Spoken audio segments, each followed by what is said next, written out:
warahmatullahi wabarakatuh. Waalaikumsalam warahmatullahi wabarakatuh.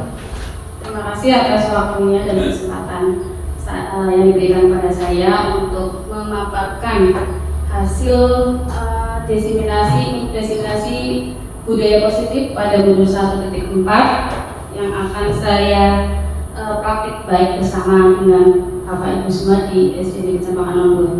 Sebelum saya memulai memaparkan materi, maka baiknya kita membaca basmalah dulu bersama-sama. Mudah-mudahan acara berjalan dengan lancar sampai nanti selesai. Itu kita mulai bersama-sama dengan membaca basmalah. Bismillahirrahmanirrahim. Yang kedua, sebelum saya memaparkan hasil diseminasi positif budaya positif ya di Cemarahan 2, saya persilakan Bapak Kepala Sekolah, Bapak Darmaji SPDSD untuk memberi sambutannya.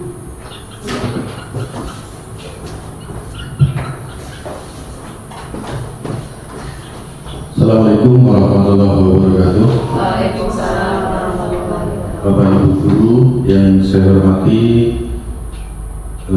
terkhusus Ibu Lutfi Ulia yang akan menyampaikan aksi nyata diseminasi budaya positif. Bapak Ibu yang saya hormati, budaya positif ini terkait dengan nilai-nilai, keyakinan dan kebiasaan baik yang ada di sekolah. Maka mari nanti kita ikuti pemaparan dari Ibu Lutfi Ulia yang berhubungan dengan budaya positif, semuanya demi kemajuan di sekolah kita.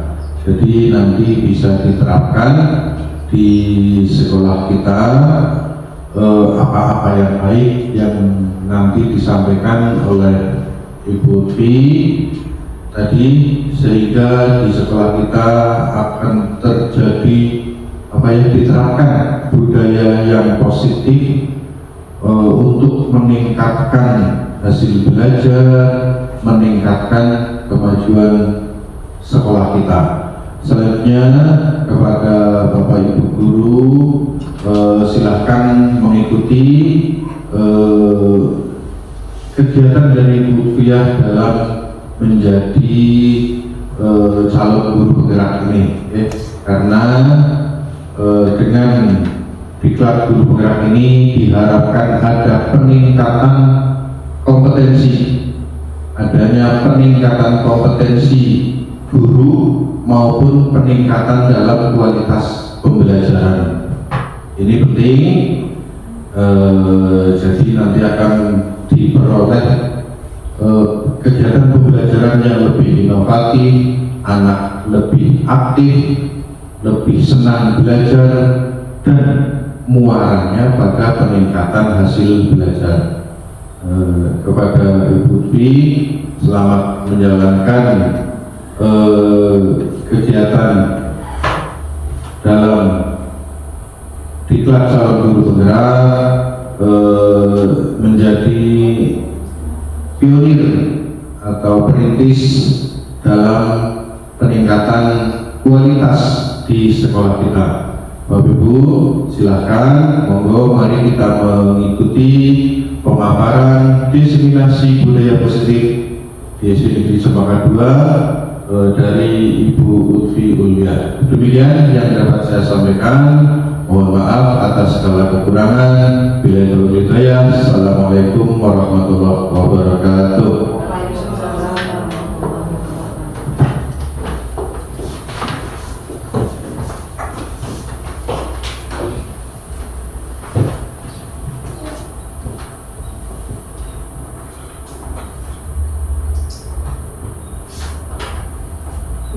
Nah, mohon sebelum saya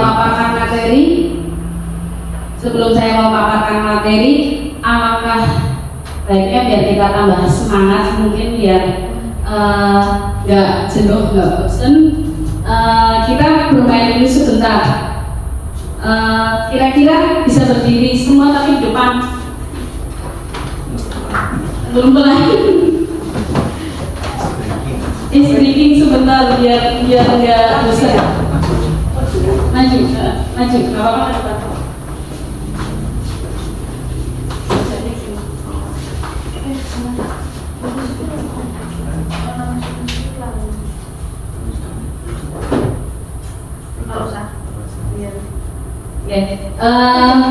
Tutupan, tutupan.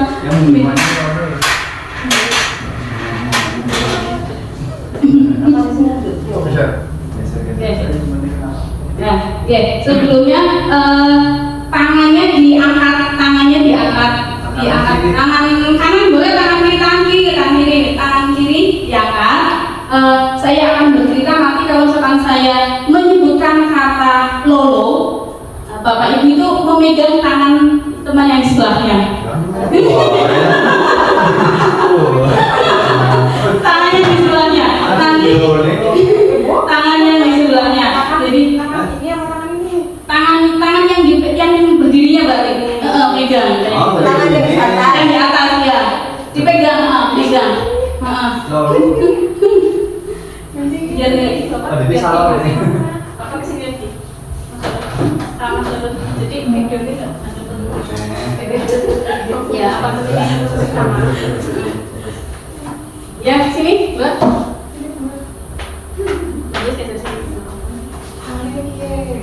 Ya, udah siap? Ya, buku. Saya akan bercerita. Nanti kalau saya menyebutkan kata apa? Lolo. Bapak Ibu memegang tangan yang di sebelahnya. Di suatu desa ada sebuah keluarga kecil yang tinggal bersama 5 anak-anaknya. Di situ bapak ibunya karena sudah meninggal, jadi tinggallah 5 anak itu yang bernama Lala, Lili, Lolo, dan Lili.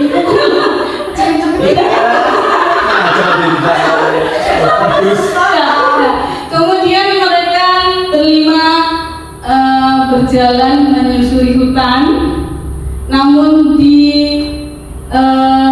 ruang terbuka lebar ada sebuah ular besar. Di situ di dalam hutan akan memakan si Lili, tetapi si Lolo maksudnya. Pada saat itu mereka bersama-sama untuk selalu menjaga kerukunan. Ya, terima kasih.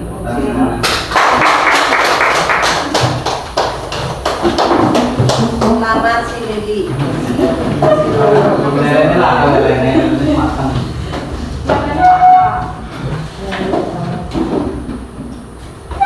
Lanjut langsung di budaya positif. Budaya positif sebelumnya saya tanya pada Bapak Ibu, maaf sebelumnya di sini saya bukan maksud menggurui, tapi hanya sebatas memaparkan hasil pendidikan saya di CGP pada modul 1.4 ini, yaitu tentang budaya positif. Jadi barangkali ada kesalahan atau kekeliruan dalam menyampaikan, mohon koreksi dan masukannya. Budaya positif, di sini budaya positif adalah sebuah konsep yang mengacu pada pola-pola perilaku, nilai-nilai, norma-norma dan sikap-sikap yang mendukung perkembangan dan kesejahteraan individu atau kelompok. Budaya positif dapat terbentuk melalui interaksi antara individu dengan lingkungannya, serta dapat dipengaruhi oleh faktor-faktor seperti pendidikan, agama, tradisi, dan sejarah. Konsep inti budaya positif di sini ada 7. Yang pertama adalah perubahan paradigma belajar. Yang kedua disiplin positif. Yang ketiga motivasi perilaku manusia. Yang keempat kebutuhan dasar. Yang kelima posisi kontrol manusia. Yang keenam keyakinan kelas, dan yang ketujuh adalah segitiga restitusi. Sebelum berlanjut, apakah Bapak Ibu pernah dengar dari salah satu 7 itu? Apakah ada pernah dengar ya? Mungkin sebenarnya sudah pernah dilakukan di sekolah, cuma tidak tahu. Oh itu ternyata disiplin positif. Oh itu ternyata posisi kontrol manusia atau keyakinan kelas. Mungkin sudah diterapkan di sekolah, cuma kitanya saja tidak tahu. Nggih Bapak Ibu. Ya lanjut.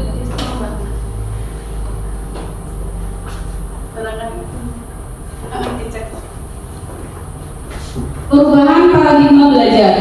Yang pertama tadi untuk budaya positif, yang pertama adalah perubahan paradigma belajar. Perubahan paradigma belajar telah mengalami evolusi signifikan seiring dengan kemajuan teknologi dan pemahaman pedagogis yang lebih baik. Di masa lalu, pendidikan cenderung berfokus pada metode pengajaran tradisional, di mana guru menjadi pusat pengetahuan dan siswa hanya sebagai penerima informasi. Namun dengan munculnya teknologi digital dan internet, paradigma ini mulai bergeser menuju model pembelajaran yang lebih kolaboratif dan interaktif. Kini siswa dapat mengakses informasi secara mandiri melalui berbagai sumber online seperti video edukatif, kursus daring dan aplikasi belajar. Pembelajaran berbasis proyek dan kolaborasi antar siswa juga semakin ditekankan untuk mengembangkan keterampilan kritis dan kreatif.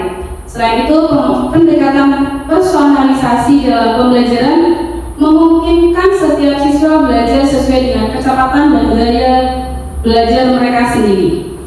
Kemudian meningkatkan efektivitas dan keterlibatan mereka secara keseluruhan. Perubahan paradigma belajar ini bertujuan untuk menciptakan lingkungan pendidikan yang lebih inklusif, adaptif, dan memberdayakan siswa untuk menjadi pembelajar seumur hidup. Pada pembelajaran dengan paradigma baru ini, menurut Ki Hajar Dewantara, itu berpendapat bahwa pendidikan harus sesuai dengan kodrat alam dan kodrat zaman. Di sini untuk kodrat alam itu yang dimaksud adalah pendidikan yang sesuai dengan sifat dan bentuk lingkungan di mana mereka tinggal atau mereka berada. Kemudian pada kodrat zaman itu adalah pendidikan yang sesuai dengan zamannya anak tersebut.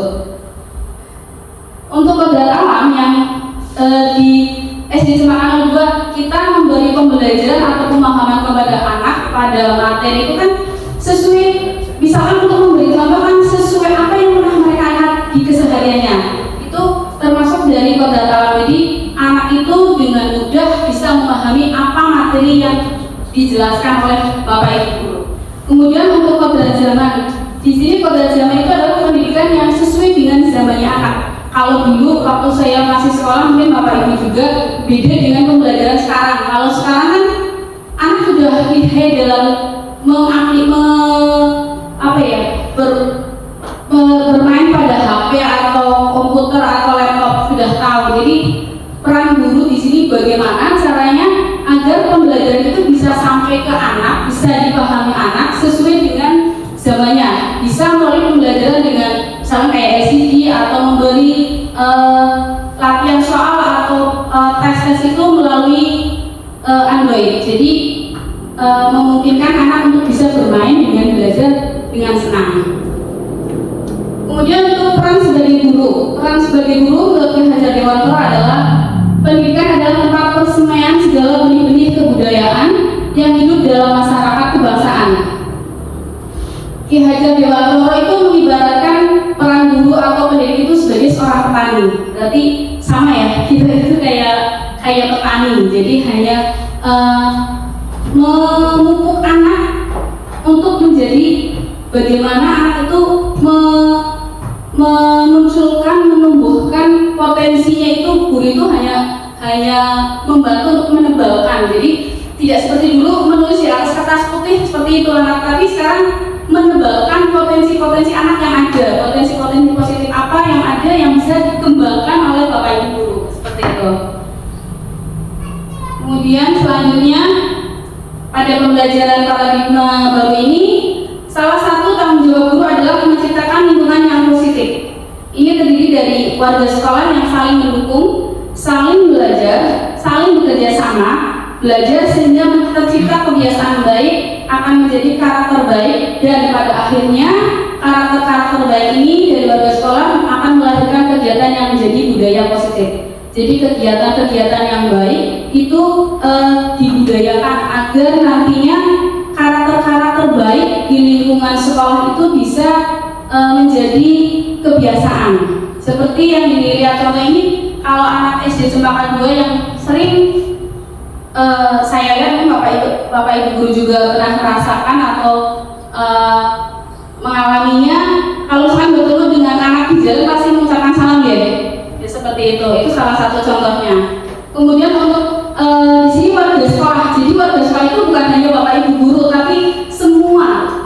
bapak ibu guru, dari siswanya, dari penjaganya, dari TU-nya, jadi semua staf yang ada di sekolah. Kemudian ada disiplin positif.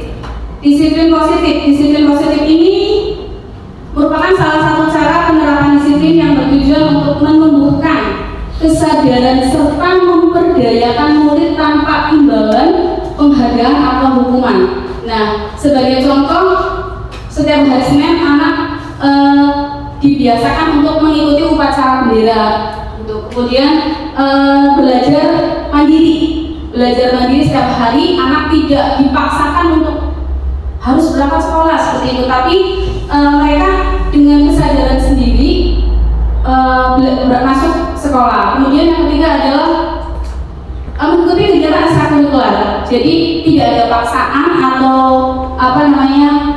kamu nanti ikut ekstrakurikuler ya, nanti kamu dapat penghargaan seperti itu. Tapi anak dengan kesadaran diri itu untuk mengikuti kegiatan ekstrakurikuler yang ada di SD Cempaka 02. Selanjutnya yaitu tentang motivasi perilaku manusia. Motivasi perilaku manusia ini terdiri dari dua unsur, yaitu motivasi ekstrinsik dan motivasi intrinsik. Untuk motivasi ekstrinsik di sini contohnya itu untuk menghindari ketidaknyamanan atau hukuman. Biasanya perilaku manusia terutama siswa ya, itu misalkan tidak mengerjakan PR, dia merasa takut kalau tidak mengerjakan PR akan dihukum atau dikenai sanksi. Kemudian untuk mendapatkan imbalan atau penghargaan, misalkan anak ditunjuk lomba, nanti dia dapat piala atau dia dapat penghargaan dari sekolah seperti itu. Tetapi di sini mudah-mudahan di SD Cempaka 2 kebanyakan tidak seperti ini ya. Di SD Cempaka 2 kebanyakan siswanya itu masih hanya sedikit yang seperti itu, mudah-mudahan. Tapi kebanyakan siswa itu dengan sendirinya mau mengikuti kegiatan-kegiatan yang diselenggarakan di sekolahan. Kemudian untuk motivasi intrinsik ini yaitu untuk menjadi diri sendiri, menghargai dirinya sendiri dengan berbuat baik atas diri sendiri tanpa mengharap apapun. Nah, di sini yang diterapkan di SD Cempaka 2, Bapak Ibu guru semuanya itu menerapkan motivasi intrinsik pada siswa. Jadi siswa itu mau bagaimana, mau seperti apa, itu harus jadi kesadaran mereka sendiri, kesadaran diri siswa sendiri agar jadi lebih baik. Kemudian ada lagi selanjutnya yaitu tentang hukum oleh penghargaan. Bahwa penghargaan berlaku sama dengan hukuman dalam arti meminta atau membujuk seseorang melakukan sesuatu untuk memenuhi suatu tujuan tertentu dari orang yang meminta atau membujuk. Dorongannya itu eksternal dan akan ada faktor ketergantungan. Beberapa dampak dari pemberian penghargaan yaitu menurut Al-Fiqhan yaitu ada 7. Yang pertama adalah pengaruh jangka pendek dan jangka panjang. Yang kedua, penghargaan menghukum. Yang ketiga, penghargaan mengurangi ketepatan. Yang keempat, penghargaan tidak efektif. Yang kelima adalah penghargaan merusak hubungan. Yang keenam, penghargaan menurunkan kualitas. Yang ketujuh adalah penghargaan mematikan kreativitas. Dan yang terakhir adalah penghargaan mengurangi motivasi intrinsik. Nah, di sini kita akan mengetahui mana yang tindakan bullying itu yang termasuk hukuman atau konsekuensi. Contohnya ya, mencatat 100 kali di dalam buku kalimat "saya tidak akan terlambat lagi" karena anak terlambat ke sekolah, itu adalah termasuk hukuman ya. Kemudian contoh yang kedua, tindakan bullying kedua, misalkan lari mengelilingi lapangan basket 2 kali karena terlambat hadir di sekolah, itu termasuk hukuman. Murid diminta untuk push up 15 kali karena tidak menggunakan masker ke sekolah, itu juga termasuk hukuman. Kemudian menggantikan kertas tugas teman yang telah dicoret-coret, itu termasuk konsekuensi ya. Kemudian membersihkan tumpahan air di meja ditulis karena tersenggol pada saat belajar, itu juga termasuk konsekuensi. Kemudian ada juga murid disuruh untuk mengenakan sepatu seharian di sekolah karena tidak mengenakan sepatu hitam. ini saya lihat masih banyak yang tidak hitam full, tapi nggak apa-apa. Nanti mudah-mudahan kedepannya bisa mengkondisikan siswa untuk selalu memakai sepatu warna hitam. Tetapi karena masih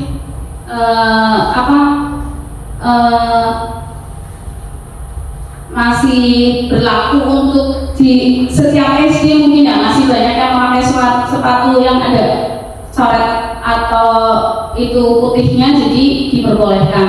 Kemudian yang terakhir, contoh yang terakhir itu adalah lari mengelilingi lapangan basket 2 kali karena terlambat 10 menit untuk pelajaran PJOK. Itu termasuk konsekuensi.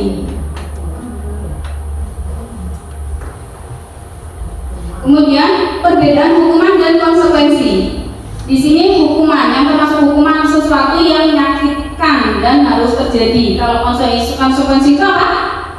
Sesuatu yang harus terjadi. Kemudian kedua, membuat anak sakit atau biasanya fisik maupun hati itu untuk jangka waktu lama. Jadi anak kadang merasa tersinggung walaupun cuma bentak, itu ternyata termasuk hukuman ya. Kemudian untuk konsekuensi, membuat anak merasa tidak nyaman dalam jangka waktu pendek. Kemudian yang selanjutnya, anak membenci kedisiplinan, jadi anak itu tidak mau diatur. Kemudian anak menghargai disiplin. Kalau konsekuensinya untuk hukuman itu bersifat memaksa, paksaan, harus seperti itu. Kemudian kalau konsekuensi itu adalah stimulus, kemudian jadi tanggapan. Yang selanjutnya itu mendorong anak menyakiti diri sendiri. Kalau konsekuensi mendorong anak agar mudah menyesuaikan diri. Konsep diri yang buruk untuk hukuman. Kalau konsekuensinya itu konsep diri yang baik. Kemudian anak belajar untuk menyembunyikan kesalahan.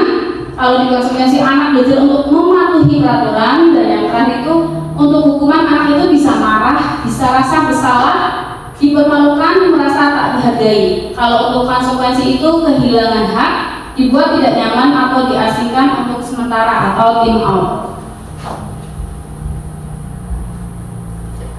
Selanjutnya itu adalah kebutuhan dasar manusia. Kebutuhan dasar manusia itu adalah segala sesuatu yang kita lakukan untuk mendapatkan apa yang kita inginkan. Semua tindakan yang kita lakukan itu memiliki tujuan tertentu, dan semua usaha terbaik yang kita lakukan adalah dalam rangka agar kebutuhan dasar kita terpenuhi. Itulah kebutuhan dasar. Sebelum lanjut, kebutuhan dasar manusia yang Bapak Ibu tahu apa? Kebutuhan dasar manusia: makan dan minum. Ya.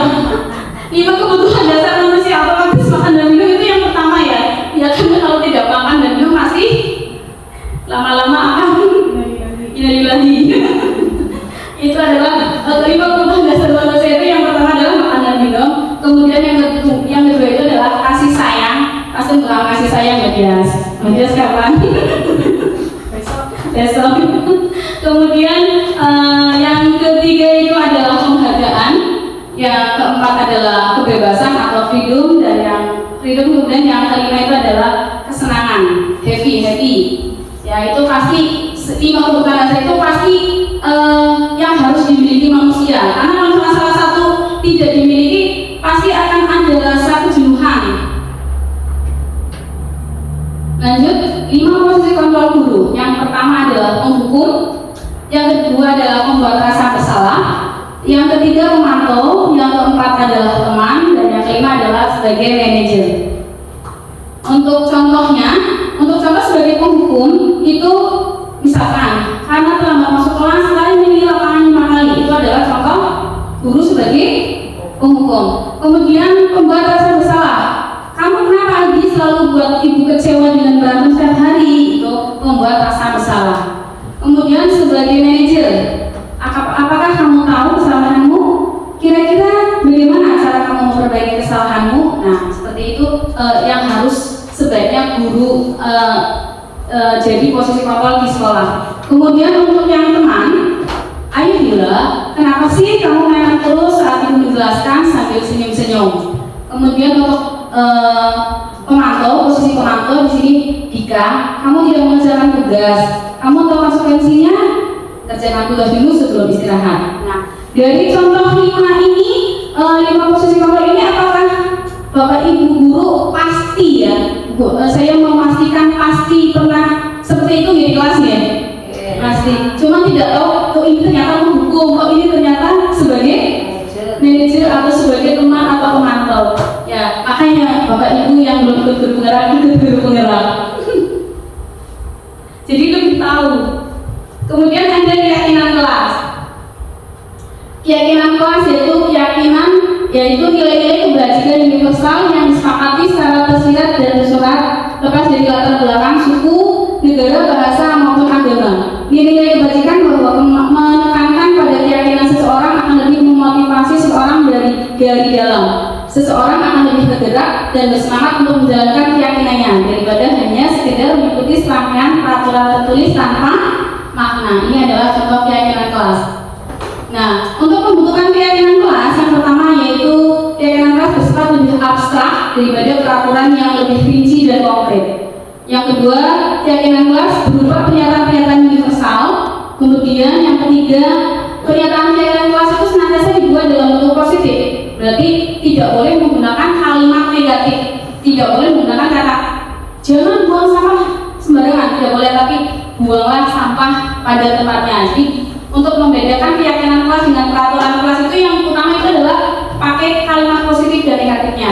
Kemudian selanjutnya adalah keyakinan kelas sebenarnya tidak terlalu banyak sehingga mudah diingat dan dipahami oleh semua warga kelas. Kalau peraturan kelas kan biasanya banyak ya, tapi untuk keyakinan diusahakan jangan terlalu banyak biar anak setiap hari mengingat dan nantinya akan membiasakan untuk melakukan keyakinan kelas. Kemudian selanjutnya semua warga kelas sebenarnya ikut berkontribusi dalam pembuatan keyakinan kelas lewat kegiatan curah pendapat. Jadi sebelum menuliskan keyakinan kelas, jadi anak itu diikut sertakan, dilibatkan. Yang terakhir adalah bersedia meninjau kembali keyakinan kelas dari waktu ke waktu. Tidak dipakai keyakinan kelas itu untuk suatu tahun pelajaran, tapi dipakai bisa dirubah seperti itu. Selanjutnya, perbedaan peraturan dan keyakinan kelas. Untuk peraturan, contohnya itu selalu kembalikan buku ke tempatnya. Keyakinan kelasnya itu termasuk tanggung jawab. Kedua, dilarang mengganggu orang lain. Keyakinan kelasnya itu adalah menghormati orang lain. Hadir di sekolah 15 menit sebelum pembelajaran dimulai. Itu contoh menghormati orang lain dan berkomitmen. Dilarang melakukan kekerasan. Di sini adalah keselamatan, kemudian menghormati orang lain. Selanjutnya, dilarang menggunakan narkoba. Itu adalah contoh menjaga kesehatan. Kemudian untuk peraturan bergantian atau menunggu giliran. Untuk keyakinan kelasnya itu menghormati orang lain dan bersabar. Untuk peraturan lain contohnya menggunakan masker. Untuk keyakinan kelasnya itu kesehatan, keselamatan. Dan yang terakhir contohnya adalah jangan berlari di kelas atau koridor. Ini untuk keyakinan kelasnya contohnya keselamatan dan keamanan. Jadi untuk peraturan dan keyakinan itu beda ya. Untuk keyakinan kelas itu tidak harus banyak, tapi anak biar selalu mengingat, jadi akan dibiasakan setiap harinya. Nah ini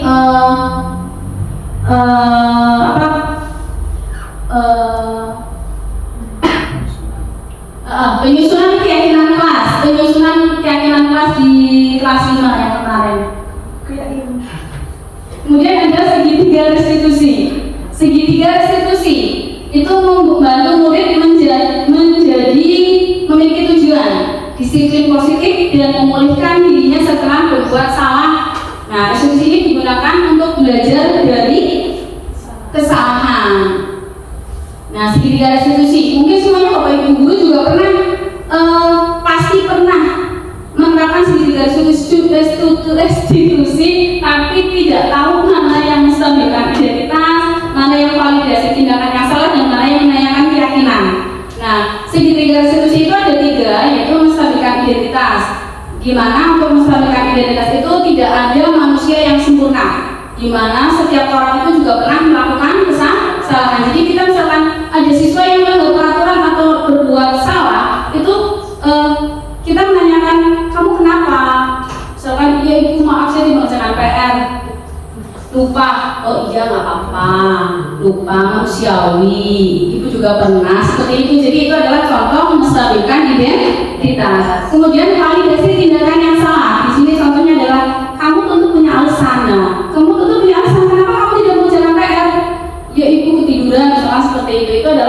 memvalidasi tindakan yang salah. Kemudian selanjutnya adalah menanyakan keyakinan. Untuk menanyakan keyakinan kita kembalikan lagi keyakinan apa yang telah kita sepakati ya. Jadi waktu guru menanyakan si anak yang berbuat salah itu ada pertanyaan, apakah kamu ingat apa keyakinan kelas yang kita sepakati? Dan itu adalah contoh dari menanyakan keyakinan. Selanjutnya contoh tentang segitiga institusi yang pernah saya lakukan di kelas.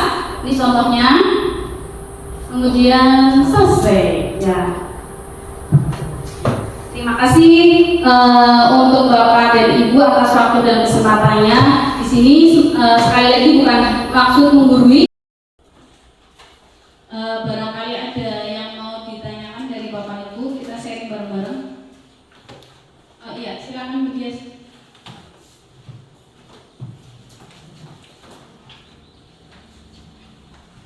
Assalamualaikum warahmatullahi wabarakatuh. Waalaikumsalam warahmatullahi wabarakatuh. Di sini saya akan menanyakan tentang proses pembentukan keyakinan kelas, karena di kelas biasanya membuat keyakinan itu terserah kepada gurunya seperti itu.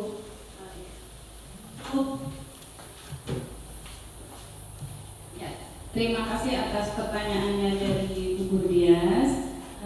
Di sini saya akan mencoba menjawab pertanyaan dari Bu Dias, yaitu tentang bagaimana cara pembentukan keyakinan kelas ya. Untuk pembentukan keyakinan kelas tadi sudah saya sampaikan. Yang pertama ini, keyakinan kelas itu bersifat lebih abstrak daripada peraturan yang lebih rinci. Kemudian keyakinan kelas berupa pernyataan-pernyataan universal, jadi bersifat umum ya. Kemudian pernyataan keyakinan kelas itu senantiasa dibuat dalam bentuk positif, jadi tidak menggunakan kata atau kalimat negatif seperti jangan, tidak boleh seperti itu. Jadi menggunakan kalimat positif yang saya tadi contohkan, misalkan buanglah sampah pada tempatnya, seperti itu. Jadi jangan memakai kata tidak boleh buang sampah sembarangan kayak gitu, tapi menggunakan kalimat positif. Kemudian keyakinan kelas itu hendaknya tidak terlalu banyak sehingga mudah diingat dan dipahami oleh semua warga sekolah. Keyakinan kelas itu kalau peraturan kan banyak sekali ya. Satu poinnya itu 1, 2, 3 sampai 10 lebih. Kalau keyakinan itu 5 saja juga nggak apa-apa. Tapi itu keyakinan yang disepakati di kelas. Jadi dibentuknya itu oleh seluruh siswa. Kemudian yang selanjutnya itu semua warga hendaknya ikut berkontribusi dalam pembuatan keyakinan kelas lewat kegiatan curah pendapat, kemudian bersedia meninjau kembali keyakinan kelas dari waktu ke waktu. Jadi nanti setelah membuat keyakinan kelas itu dikumpulkan atau disatukan mana-mana yang sekiranya itu satu samaan lah, kesepakatan bersama. Jadi dipilah-pilah. Nah ini karena yang sama ya. Jangan anak menulisnya buanglah sampah di tempatnya, kemudian nulis lagi misalkan kalau ada sampah dibuang di tempatnya, kan sama. Jadi itu dipilih-pilih lagi. Jadi nanti dibentuk keyakinan kelas itu tidak banyak. Misalkan ada lagi saling menghormati, tidak boleh membuli, itu kan satu sama sebenarnya. Jadi dipilah-pilih lagi, jadi tidak terlalu banyak, nantinya bisa diingat oleh siswa. Seperti itu Bu, paham? Ya, mudah-mudahan paham ya. Dan mudah-mudahan bisa diterapkan nantinya. Kemudian ada lagi barangkali yang mau bertanya? Ya, Bu Rizka, Bu. Assalamualaikum warahmatullahi wabarakatuh. Waalaikumsalam warahmatullahi wabarakatuh. Saya ingin bertanya tentang perbedaan hukuman dan konsekuensi. Mungkin bisa dijelaskan lagi ya? Karena tadi kan ada kalimat-kalimat yang ternyata mungkin Bapak Ibu guru sering bilang ke anak-anak, ternyata di situ dipaparkan ternyata itu sebuah hukuman. Iya. Ya, mungkin bisa dijelaskan lagi. Ya. Terima kasih atas pertanyaannya Bu Rizka. Ya, untuk keyakinan dan konsekuensi, ya, konsekuensi sebenarnya itu juga, iya ya, sudah pernah di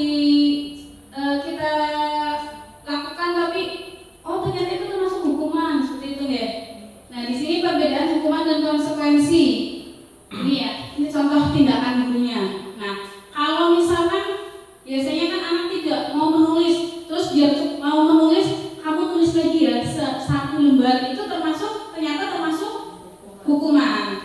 Kemudian contoh yang lain, lari mengelilingi lapangan basket 2 kali karena terlambat hadir di sekolah. Kalau misalkan di sini udah masuk kelas, sudah belajar, ternyata anaknya itu terlambat. Nah, sama bu guru atau pak guru itu disuruh lari mengelilingi lapangan, itu termasuk hukuman, bukan termasuk konsekuensi. Kalau konsekuensi itu contohnya itu menggantikan kertas atau tugas teman yang telah dicoret-coret. Misalkan lagi nulis bareng, ternyata temannya yang satu itu mencoret-coret kertasnya teman yang sebelahnya di bangku sebelahnya. Nah, karena gurunya tahu, terus siswanya itu biasanya kan lapor nih sama bu guru sama pak guru, bu ini kertasnya dicoret-coret. Nah, itu anak si yang mencoret-coret itu harus menggantikan, itu termasuk konsekuensi. Contoh yang lain, membersihkan tumpahan air di meja tulis karena kesenggol pada saat belajar. Misalkan anak kan sering bawa minuman sendiri ya, tidak sengaja tersenggol nah karena tersenggol dan akhirnya tumpah dan mengotori lantai, biasanya yang membersihkan itu siapa? Bu gurunya. Kalau di bu gurunya. Kalau di kelas tinggi biasanya kan guru, ya karena kamu yang menumpahkan, jadi membelajar anak itu tanggung jawab, jadi mau nggak mau kamu harus membersihkan. Itu contoh dari konsekuensi. Seperti itu Bu Guru Rizka. Ya, ada lagi yang mau bertanya?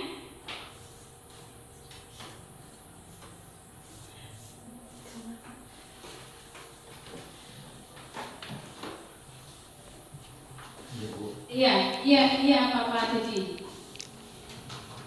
Terima kasih atas waktunya. Saya mau bertanya contoh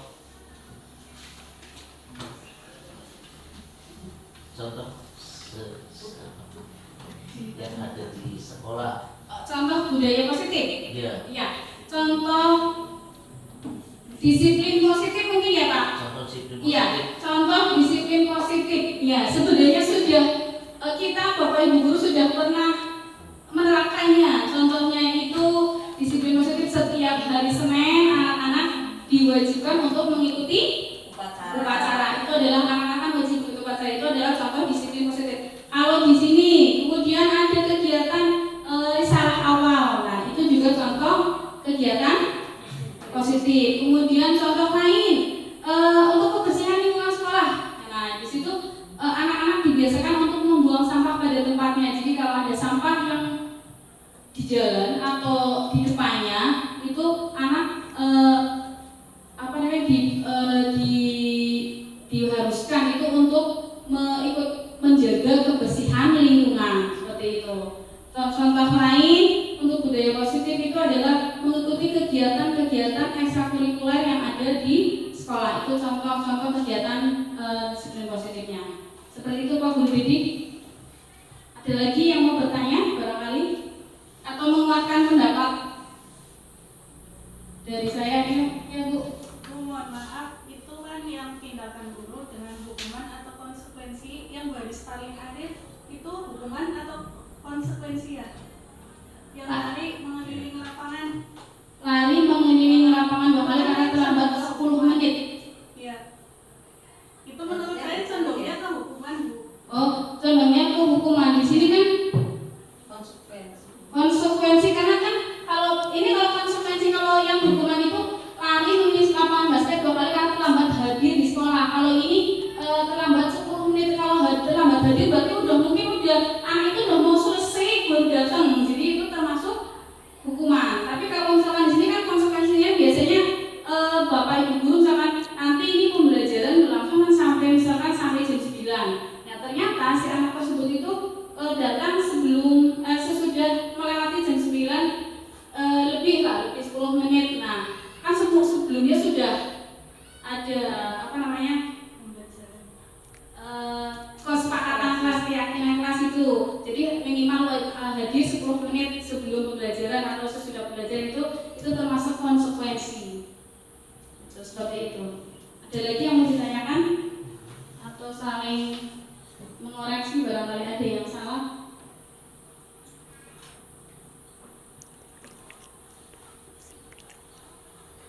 Monggo Bapak barangkali Iya, dari paparan yang telah disampaikan, tentunya kita sudah ada atau bahkan banyak yang sudah melaksanakan, barangkali hanya definisinya atau pengetahuannya, tetapi dari semua yang dipaparkan itu kita ambil pelajarannya, misalnya tentang hukuman dan konsekuensi tadi. Anak jangan sampai merasa disakiti baik fisik maupun mentalnya, karena ini akan mempengaruhi perilaku berikutnya. Ini jadi diantaranya tadi tanpa sadar kadang-kadang kita tadi yang di guru tadi ya, jenis-jenis guru ya, kontrol guru itu kan ada yang menjadi hakim. Jadi jangan sampai anak merasa dipersalahkan. Nah itu kita tetap harus menjaga kepribadian anak supaya tetap menjadi pribadi yang positif. Nah ini 5 posisi kontrol guru ini. Ada yang menjadi penghukum. Nah ini kadang-kadang anak mesti aku yang dipersalahkan itu, jadi anak menjadi selalu dipersalahkan. Itu jangan sampai seperti itu. Usahakan perlakuan kita bisa mengangkat mental anak walaupun anak itu melanggar. Demikian. Terus tentang disiplin positif bisa kita lakukan tadi dengan membuat keyakinan kelas yang berasal dari usulan semua siswa, Setiap anak bisa membuat usulan tadi dengan kalimat-kalimat yang positif, sehingga dengan membuat usulan sendiri dan disepakati bersama-sama, maka nanti konsekuensinya juga akan dilaksanakan oleh anak tersebut dengan kesadaran. Itu mungkin awal-awal perlu ada penekanan, tapi kalau sudah menjadi kebiasaan, nantinya bisa menjadi sebuah budaya positif.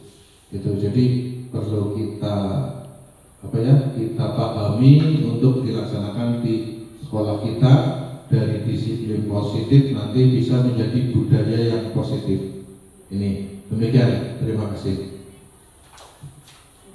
Matur nuwun atas penjelasan dari Bapak. Barangkali ada yang ditanyakan lagi?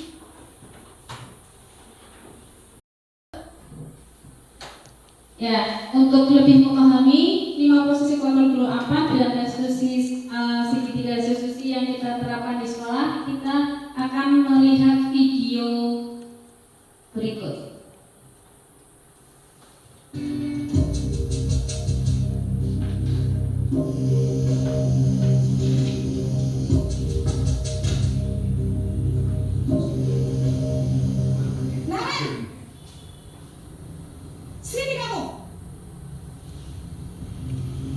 Selamat pagi, Bu. Selalu terlambat. Kamu deh, pasti terlambat. Maaf, Bu. Saya Apa coba? Alasan kamu apa lagi? Kapan sih kamu tidak terlambat? Malas sekali ya kamu jadi anak. Saya Dasar pemalas. Gak kapok-kapok sih kamu. Sudah berapa kali terlambat? Sana, kamu keliling lapangan basket 2 kali.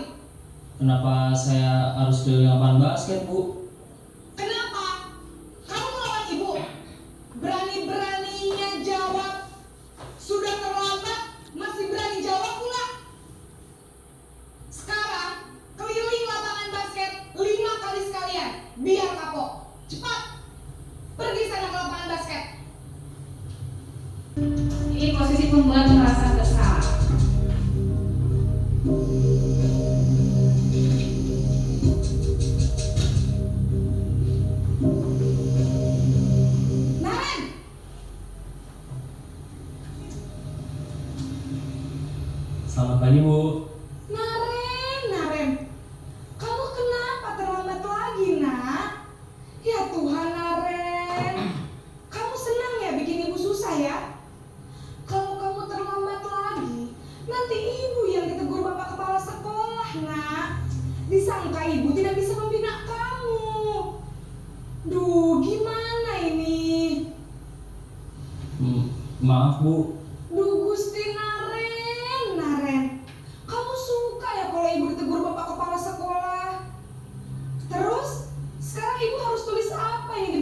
absen. Ini kamu sudah sering terlambat loh. Ibu harus apa coba? Maaf Bu, maaf sekali. Ya sudah, lain kali jangan bikin ibu susah lagi ya nak ya. Ibu tidak akan kuat lagi kalau kamu gini terus. Bisa jantungan kalau ibu tegur bapak kepala sekolah. Sana cepat ke kelas. Maaf ya Bu, maaf sekali. Kita akan melihat lagi tentang posisi guru sebagai teman.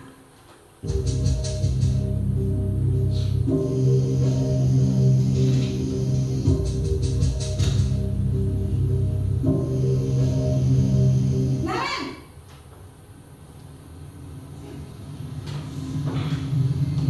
Selamat pagi Bu. wah sudah jam berapa ini nak? Terlambat lagi ya sayang. Iya Bu, habis ibu saya lupa bangunkan saya Bu. Kamu malah menyalahkan ibu kamu. Kamu bukannya anak yang larinya paling kencang. Kok terlambat sih? Iya Bu, saya memang terlambat bangun tadi. Jadi biarpun saya lari kencang, tetap gak kekejar Bu.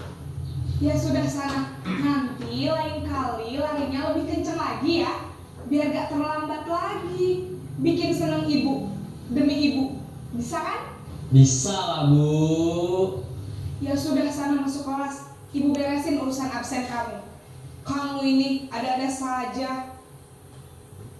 Ya, terima kasih untuk Bapak Ibu atas waktu dan kesempatannya. Mohon maaf apabila ada kesalahan. Sebelum saya tutup, barangkali ada Bapak Ibu yang mau merefleksikan dari kegiatan ini. Ya, terus.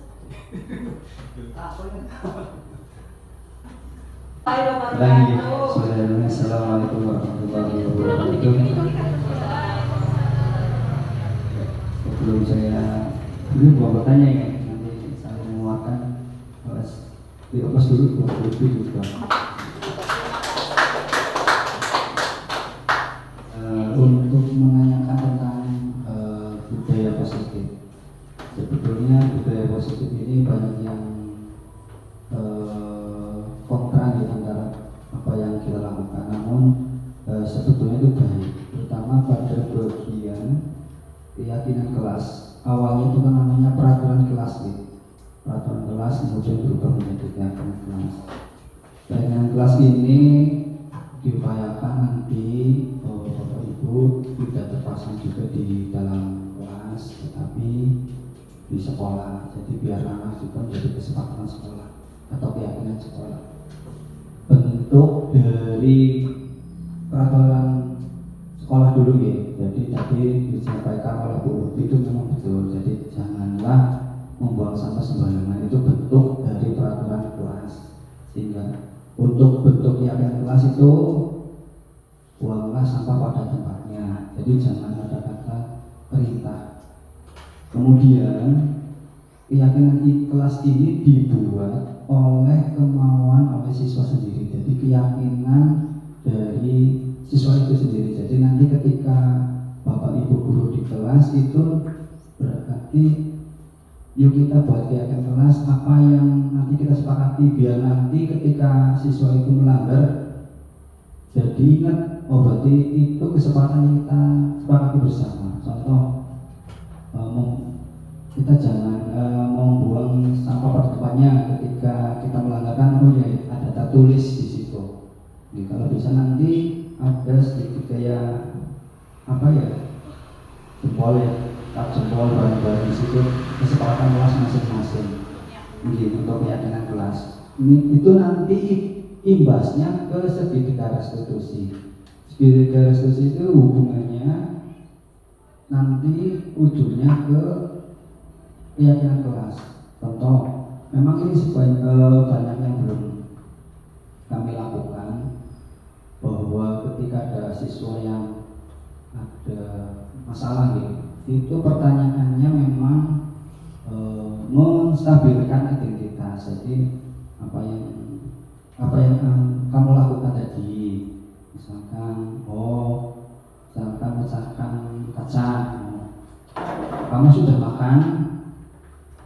Sudah. Jadi pertanyaannya ke apa ya? Kita peduli ke siswanya dulu. Setelah menstabilkan identitas, nanti siswa menjawab. Jadi saya memecahkan kaca Bu Guru atau Pak Guru, nanti ketika sudah ke masalah kita ke validasi tindakan. Jadi tadi sudah katakan lebih tindakan kamu memang salah, ibu juga atau bapak juga pernah melakukan hal seperti itu. Jadi apa yang kamu lakukan itu memang salah dan saya juga pernah melakukan hal yang salah. Kemudian yang terakhir menanyakan sebelum menanyakan analisis, maaf, validasi tindakan itu dilanjutkan dengan tindakan kamu itu nanti merugikan orang lain atau tidak, merugikan orang lain. Nah, itu kan berarti kamu tahu bahwa tindakan kamu itu nanti bisa merugikan orang lain. Nah, setelah anak itu sudah tenang, kemudian baru kembalikan ke keyakinan kelas. Berarti menanyakan kembali bahwa ketika kamu melakukan kesalahan atau memecahkan kaca atau berantem, maka kita ada keyakinan kelas tidak boleh atau berdamailah atau yang penting keyakinan kelas itu adalah sepakat bersama. Jadi di SD sekolah 2 sebetulnya bisa kita sudah dilakukan, cuman belum ada ya namanya yang mungkin berbeda saja.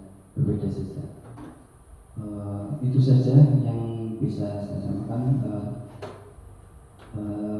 Selamat sudah sampai ke modul 1.4 walaupun perjalanannya Bu Ubi masih panjang, karena memang guru penggerak itu memang hariannya dia bergerak terus dan menggerakkan. Jadi nanti diupayakan setelah nanti lulus jadi guru penggerak, nanti CGP ini C-nya hilang menjadi guru penggerak, nanti bisa menggerakkan teman-temannya, karena ini kan sudah ke angkatan 10 gitu. Jadi sudah banyak incaran, berbeda dengan angkatan saya dulu. Saya yang nyari, kalau sekarang banyak yang nyari. Itu saja yang saya sampaikan. Semoga lancar sampai ke modul 3. Itu saja. Assalamualaikum warahmatullahi wabarakatuh. Waalaikumsalam warahmatullahi wabarakatuh. Ya, terima kasih. Terus dulu buat Pak Tulus. Terima kasih atas presentasinya Mas Tulus. Pak Tulus, mudah-mudahan kita semua bisa membudayakan positif di lingkungan SD Cempakanan 2. Untuk kegiatan diseminasi budaya positif dari saya, terima kasih atas waktu dan kesempatannya. Mohon maaf apabila ada kekurangan dan kesalahan. Wabillahi taufiq wal hidayah. Wassalamualaikum warahmatullahi wabarakatuh. Waalaikumsalam warahmatullahi wabarakatuh. Ya, perhatikan guru. Sekarang Bu Guru mau buat keyakinan kelas atau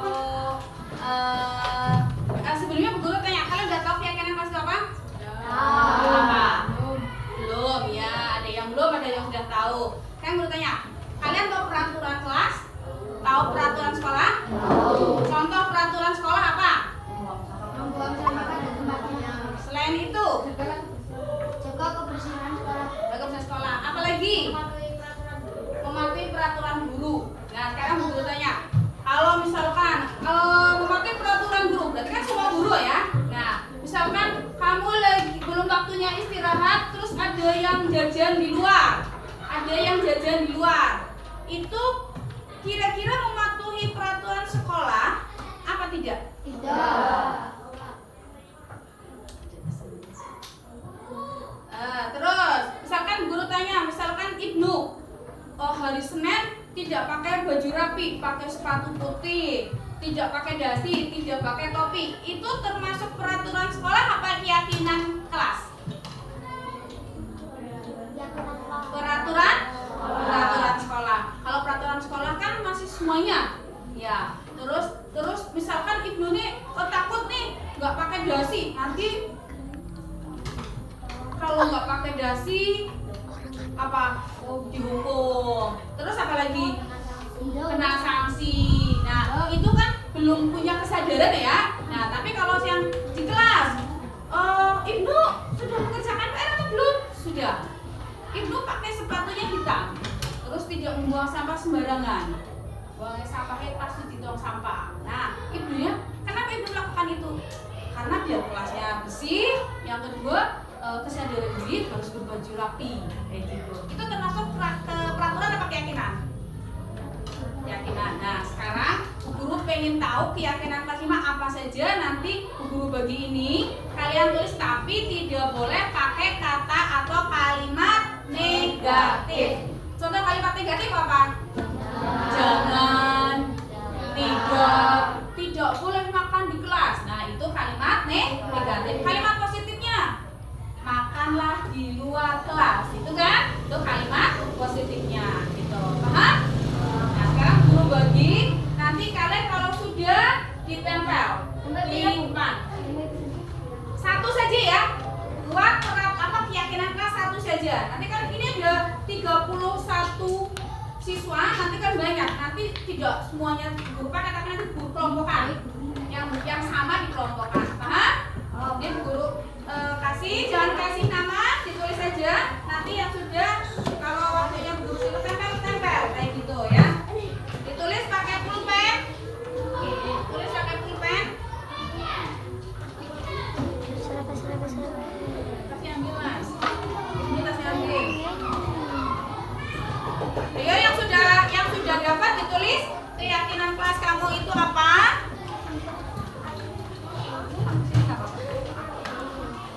Ditulis pakai pulpen.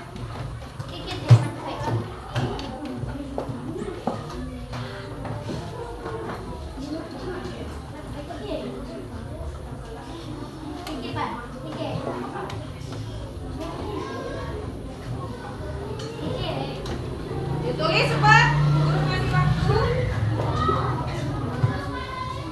Menurut kamu biar kelasnya itu berjalan dengan baik, terus pembelajarannya juga kalian masuk, kelasnya nyaman, bersih, ditulis, ayo.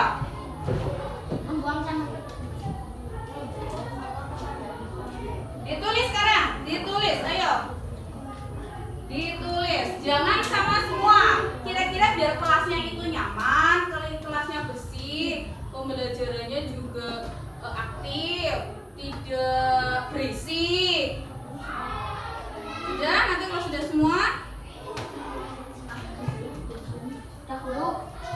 tidak semuanya, ditulis dulu. Kalau satu saja ya, satu saja, karena ini ada siswa 32